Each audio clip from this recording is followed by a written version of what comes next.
Hutan adalah wilayah daratan yang didominasi oleh pepohonan. Organisasi Pangan dan Pertanian mendefinisikan hutan sebagai lahan yang membentang lebih dari 0,5 hektar dengan pohon-pohon lebih tinggi dari 5 meter. Dari pengertian ini maka hutan adalah wilayah yang cukup luas, karena minimal luasnya 0,5 hektar atau 5.000 meter persegi. Menarik Bung Firdaus. Pengertian kebun ternyata beragam. Kebun dalam pengertian di Indonesia adalah sebidang lahan, biasanya di tempat terbuka, yang mendapat perlakuan tertentu oleh manusia, khususnya tempat tumbuhnya tanaman. Pengertian kebun bersifat umum, karena lahan yang ditumbuhi tumbuhan secara liar juga dapat disebut kebun, asalkan berada di wilayah pemukiman. Dalam keadaan demikian, kebun dibedakan dari hutan, dilihat dari jenis dan kepadatan tumbuhannya.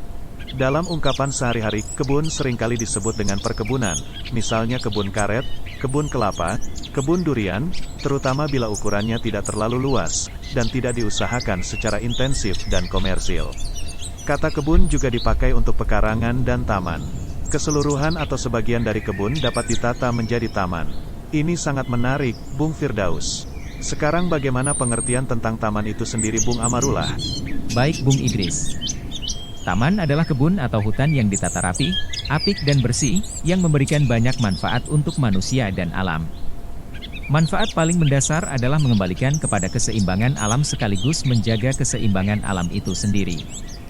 Taman juga sebaiknya selalu dikelola dengan baik, indah dan menyenangkan, sehingga manfaat taman akan terus-menerus berkesinambungan. Di sisi lain pengertian taman dapat berarti hutan yang tertata atau kebunan indah. Apakah taman harus mempunyai luas minimal tertentu, Bung Amarullah? Taman adalah hutan atau kebun yang ditata rapi, apik dan bersih. Dasar pengertian ini yang paling menarik, Bung Amarullah. Jika kita padatkan pengertian ini maka akan menjadi bahwa taman adalah hutan atau taman adalah kebun. Hanya saja perbedaannya pada penataan rapi, apik dan bersih. Perbedaan yang mendasar yang juga dari pengertian yang disampaikan Bung Amarullah adalah bahwa taman selalu memberikan banyak manfaat untuk manusia dan alam. Maka dalam pengertian ini faktor manusia sangat dominan dan sentral. Tepat sekali Bung Firdaus. Taman tidak harus mempunyai luas minimal tertentu. Hanya saja persyaratan mendasar daripada taman adalah ada berbagai jenis tanaman dan tertata dengan rapi, apik dan bersih, sekaligus juga mendatangkan banyak manfaat untuk manusia dan alam. Bisa jadi sebuah pohon yang berbuah sesuai dengan musimnya dapat dikatakan adalah sebuah taman jika pohon itu tumbuh pada posisi yang tertata rapi, apik dan bersih.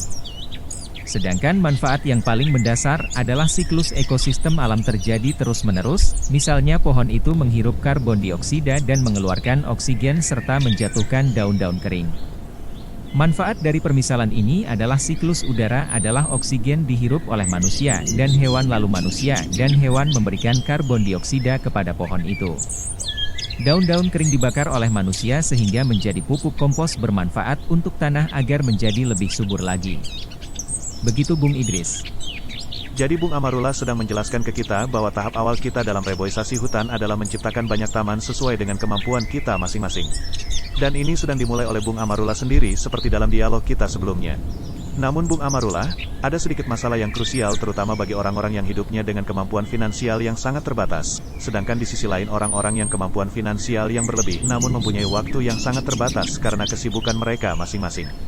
Jadi bagaimana mengatasi masalah yang krusial dalam dua sisi kelompok manusia seperti ini Bung Amarullah? Sepertinya di sini letak fungsi dan tugas WBK, Bung Idris. Bukan begitu Bung Amarullah?